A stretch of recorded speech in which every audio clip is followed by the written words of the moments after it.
रे इथे समदारे फुटे पाट बारे फुटा आपने के माया बाई का भोजन छोटा आपने के माया बाई का भोजन छोटा चल भागी दोनों झल्ले भागो तोला अपन बना रे रानी जिंदगी के जोड़ा राम कसम नहीं छोड़ो तोला अपन बना रे भाई जिंदगी के जोड़ा रे इदी समदारे फुटा पाट बारे फुटा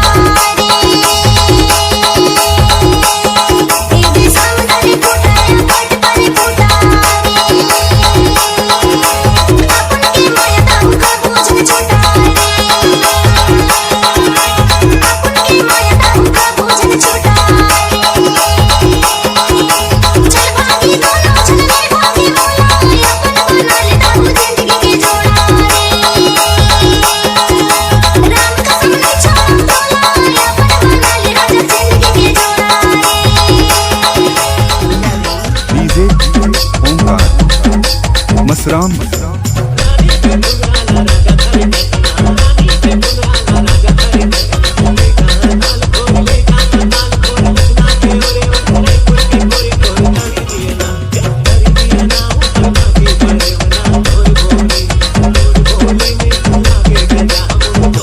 Krishna exclusive.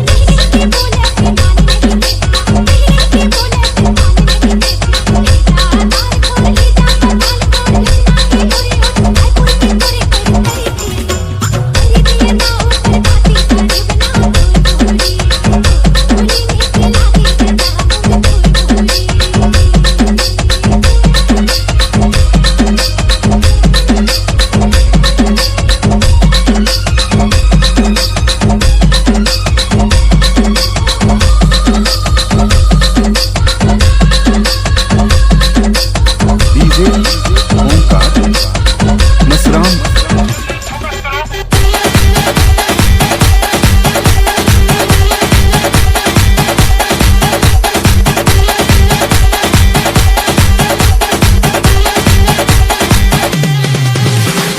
Hageshwar.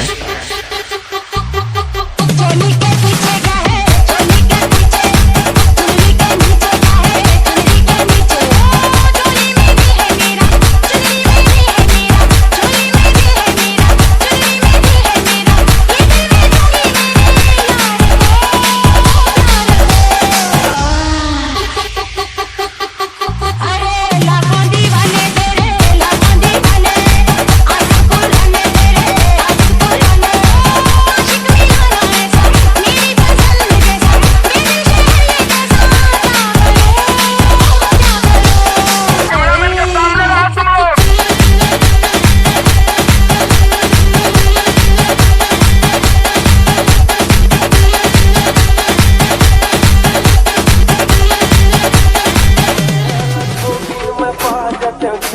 DJ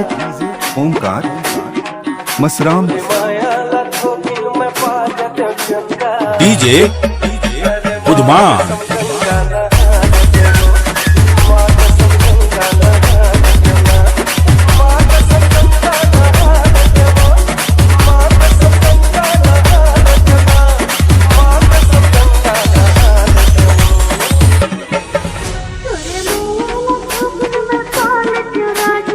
DJ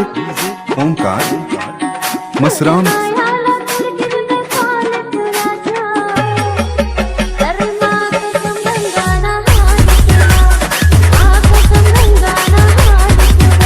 इथे समदारे फुटे पाट बारे फुटा रे इथे समदारे फुटे पाट बारे फुटा आपने के माया बाई का भोजन छोटा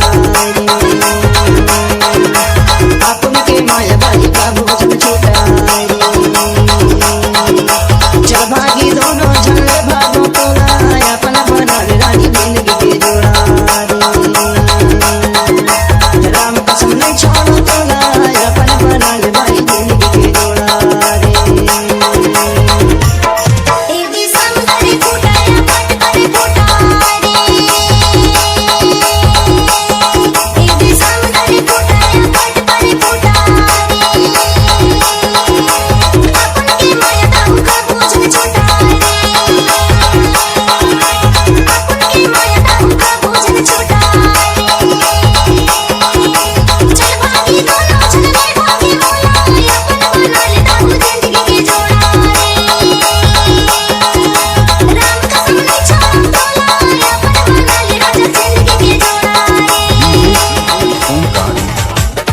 मसराम